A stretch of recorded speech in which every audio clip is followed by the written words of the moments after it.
Okay, let's dive into this. When we think about our modern digital world, and specifically the mind blowing feats of cryptography that really define the 20th century, like the brilliant folks at Bletchley Park cracking the German Enigma machine during World War II, we usually picture clunky typewriters, early room sized computers, and smoky rooms somewhere in Europe.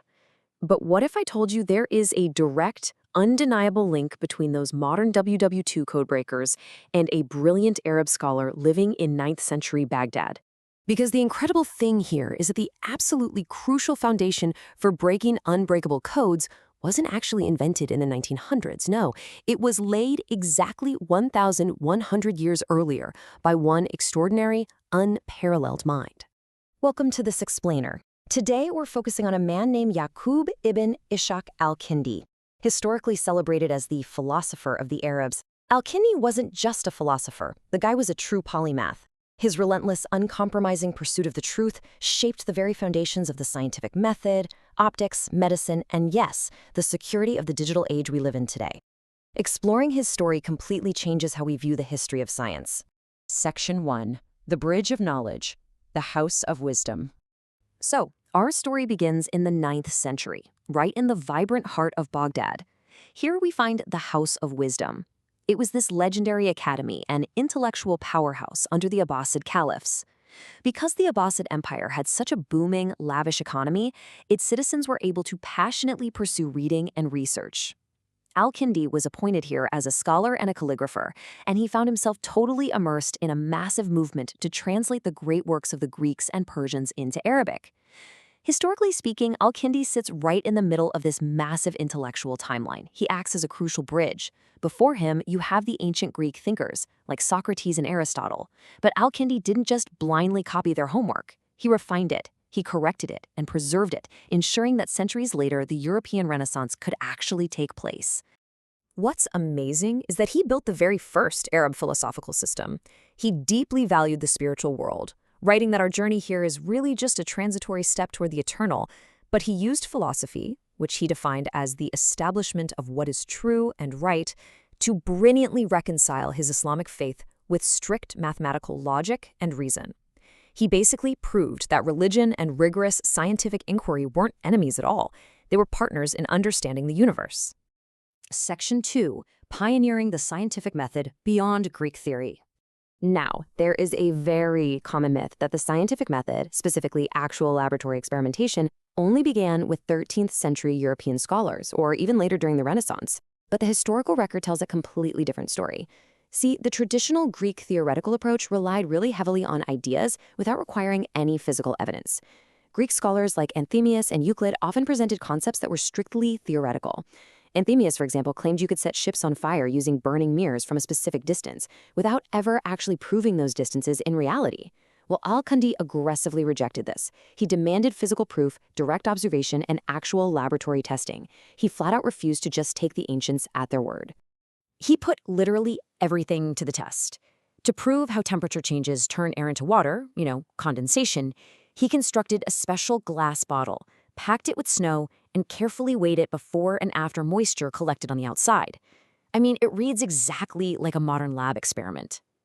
He also systematically refuted Euclid's optical theory of discrete visual rays, proving instead, through testing, that light rays form a continuous three-dimensional volume. Section 3. The Master of Many Trades, a 9th century polymath.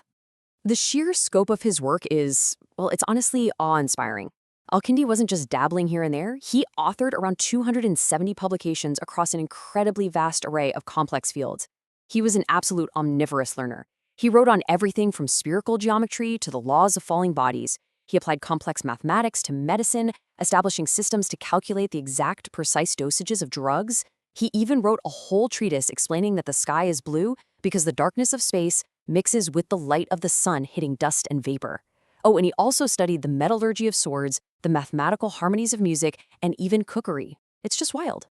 Section 4. The Climax, Cracking the Code, the Birth of Cryptanalysis.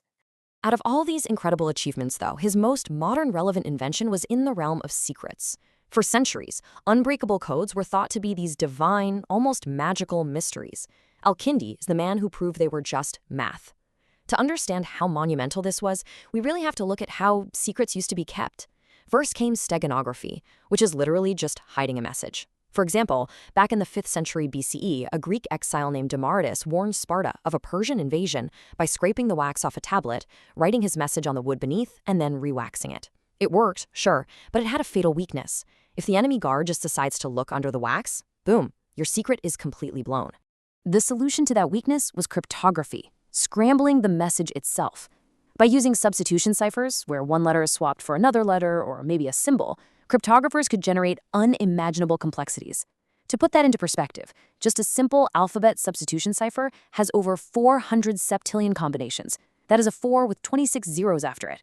These codes were so secure, they stumped the greatest minds in the entire world for hundreds and hundreds of years.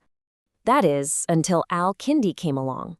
Drawing on the highly advanced linguistics, statistics, and mathematics of the Abbasid era, he wrote a truly groundbreaking text, a manuscript on deciphering cryptographic messages. Recently rediscovered in the Ottoman archives in Istanbul, this single text literally changed the history of digital security forever. His approach culminated in a brilliant yet beautifully simple system called frequency analysis. Al-Kindi realized that letters in any given language aren't used equally. In English, for example, the letter E is the most common, making up about 13% of all letters used. So Al-Kindi laid out 3 simple steps. First, count the letter frequencies in a normal long piece of text. Second, count the symbols in your intercepted secret code. Third, just match them up. If a random symbol, say a hashtag, appears 13% of the time in the secret code, it's almost certainly an E. With that simple logic, he mathematically obliterated the world's best security system. Section 5. A lasting global legacy. Echoes in the digital age. Al-Kindi passed away around the year 873, but the ripple effects of his methodology completely reshaped human history. He didn't just invent code-breaking, he helped invent the very concept that rigorous mathematical analysis can solve the seemingly impossible. His translated texts became the absolute bedrock for the European Renaissance. His work heavily influenced intellectual heavyweights like the English philosopher Roger Bacon and the German physicist Wittello. Actually, the Italian mathematician Girolamo Cardano was so blown away by his genius that he officially named Al-Kindi one of the 12 greatest minds in all of human history. His relentless pursuit of truth is foundational to the algorithms, computers, and digital security that run our lives right now. Which leaves us with this final thought. We just saw how one man, armed with nothing but observation, mathematics, and an absolutely insatiable curiosity, cracked open the secrets of his era and laid the groundwork for the digital age 1,100 years later.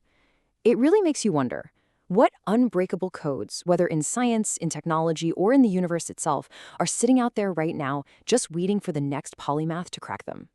Keep learning, keep questioning, and I'll see you in the next explainer.